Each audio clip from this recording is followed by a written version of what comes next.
Bismillahirrahmanirrahim. Assalamualaikum warahmatullahi wabarakatuh. Alhamdulillah, pada kesempatan kali ini kita akan melanjutkan materi kita khusus kelas 9 mengenai akhlak terpuji kepada diri sendiri. Di antara alat terpuji kepada diri sendiri yang akan kita pelajari pada kesempatan kali ini adalah masalah berilmu. Sebagaimana kita ketahui bahwa hukum menuntut ilmu bagi seorang muslim itu adalah wajib. Dari mulai dia dilahirkan sampai meninggal dunia. Ini adalah hukum di dalam menuntut ilmu bagi seorang muslim. Perlu kita ketahui bersama bahwa ilmu ini berasal dari bahasa Arab, yaitu ilmun yang berarti pengetahuan. Lawan kata ilmun adalah jahlun, yang artinya ketidaktahuan atau kebodohan. Itu secara bahasa. Sedangkan secara istilah, berilmu adalah kemampuan yang dimiliki oleh seseorang atas ilmu tertentu sehingga dapat memberi manfaat bagi dirinya sendiri maupun bagi orang lain. Ini. Jadi perlu kita garis bawahi bahwa ilmu adalah sesuatu yang bisa memberikan manfaat, ya. Bukan sesuatu yang bisa memberikan mudarat. Kalau sesuatu yang bisa memberikan mudarat itu bukan dikatakan ilmu, ya. Bukan dikatakan ilmu. Karena ilmu ini harus sesuatu yang bisa memberikan manfaat, ya, baik bagi dirinya maupun bagi orang lain. Nah, dalam hal ini Imam Al-Ghazali rahimahullah, beliau mengelompokkan jenis orang yang berilmu itu menjadi 4 golongan. Yang pertama, kata beliau, orang yang berilmu itu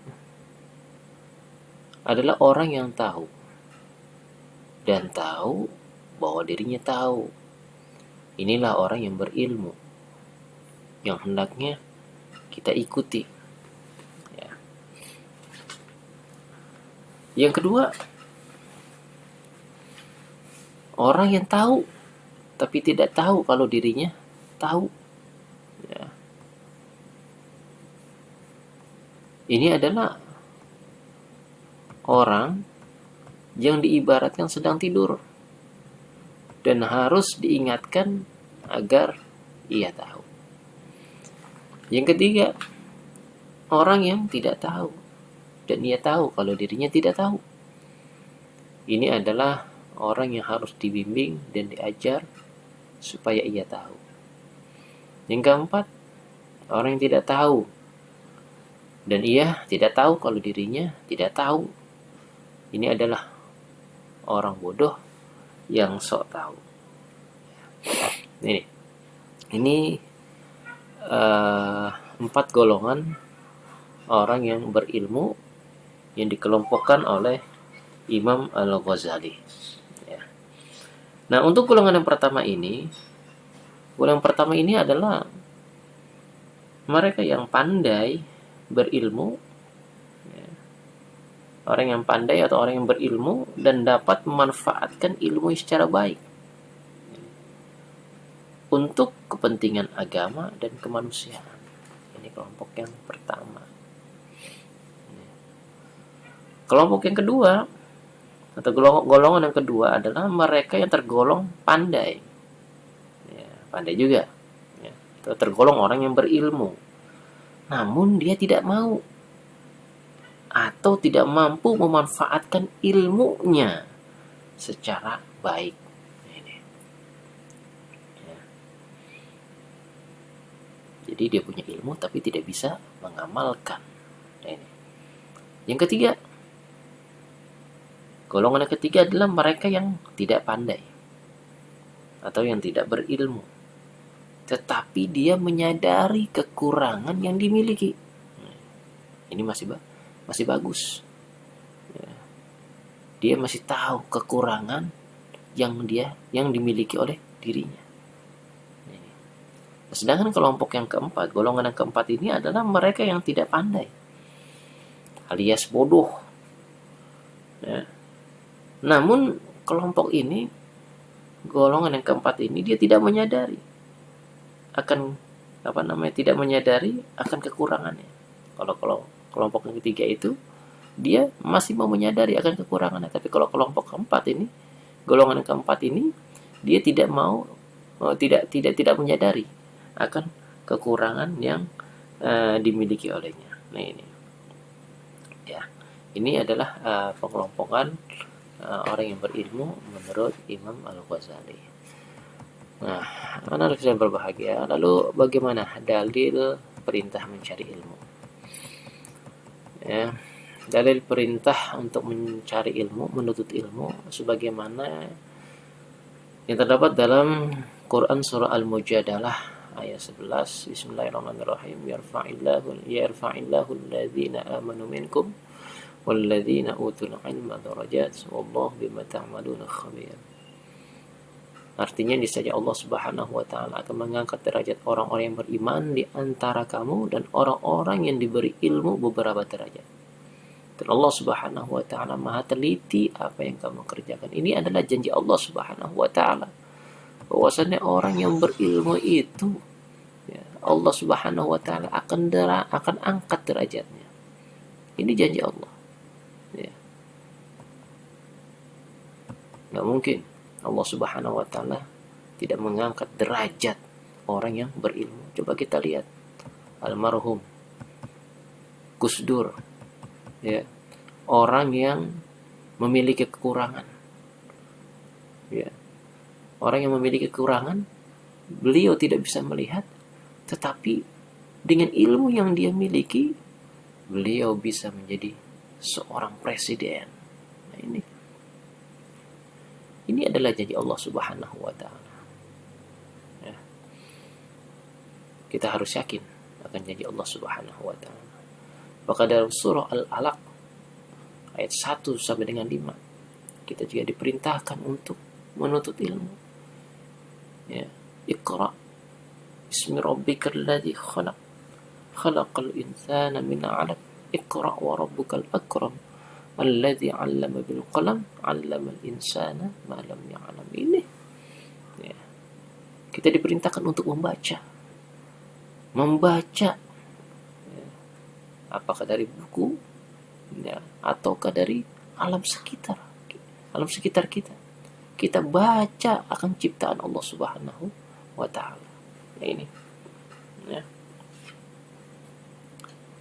itu adalah dalil tentang menuntut ilmu.